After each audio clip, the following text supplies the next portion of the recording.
ఆంధ్రప్రదేశ్లో liquor scam అనేది భారతదేశంలోనే పెద్ద లిక్కర్ స్కామ్గా చెప్పబడతా ఉంది.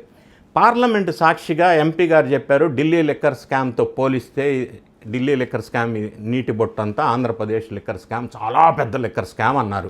వేల కోట్ల రూపాయలు విదేశాలకి తరలి వెళ్ళిపోయినాయని పార్లమెంట్లో ప్రస్తావించారు. సరే, అది ఎన్ని వేల కోట్ల స్కాము అనేది విచారణ జరుగుతున్న సందర్భంలో నేను కన్ఫామ్ చేయజాలను. విచారణ అయినాక విచారణ సంస్థలు కన్ఫామ్ చేస్తాయి. ఇప్పుడు మనం విశ్లేషించుకునే అంశం ఏంటంటే, ఇప్పటివరకు ఈ కేసులో A33 వరకు నమోదయ్యారు. అక్యూజ్డ్ 33, లేటెస్ట్గా అక్యూజ్డ్ 31, అక్యూజ్డ్ 32, అక్యూజ్డ్ 33గా ధనుంజయ రెడ్డి, కృష్ణమోహన్ రెడ్డి, గోవిందప్ప బాలాజీ. వీళ్ళు ముగ్గురు ఎవరంటే, ఒకరు గతంలో సీఎం ఆఫీసులో సెక్రటరీగా పనిచేసిన IAS ఆఫీసర్గా చెప్పబడుతున్న ధనుంజయ రెడ్డి. కృష్ణమోహన్ రెడ్డి అంటే అప్పట్లో జగన్ రెడ్డి గారి దగ్గర OSDగా పనిచేశారు. గోవిందప్పన్ బాలాజీ అనే అతను భారతీయ సిమెంట్లో whole time director, chartered accountant.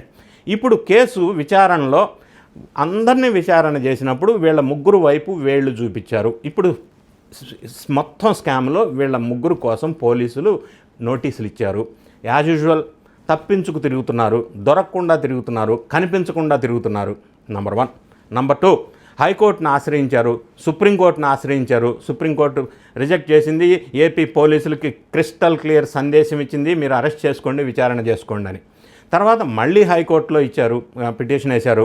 హైకోర్టులో రేపు 13వ తారీఖు మళ్ళీ దాని పునఃవిచారణ వీళ్ళ ముగ్గురికి సంబంధించి బెయిల్ విషయంలో ఉంది. అయితే వీళ్ళ ముగ్గురిని ఈరోజు అంటే సండే ద 11th May 2025 విచారణకి రమ్మని నోటీస్ ఇచ్చారు. ఈరోజు బహుశా విచారణకి రారు అని నేను ఎక్స్పెక్ట్ చేస్తున్నా. ఎందుకంటే 13వ తారీఖు హైకోర్టులో బెయిల్ పిటిషన్ విచారణలో ఉంది కాబట్టి ఈ 3-4 రోజులు తలదాచుకునే అవకాశం కనిపిస్తూ ఉంది. వీళ్ళ గురించి అందరూ ఇళ్లల్లో సోదాలు చేస్తూ ఉన్నారు. వీళ్ళు గనక దొరికితే మరి వాళ్ళు విచారణలో అసలు బిగ్ బాస్ ఎవరు అనే విషయం చెప్పటం అనేది అనివార్యమైన పరిస్థితి ఏర్పడుతుంది.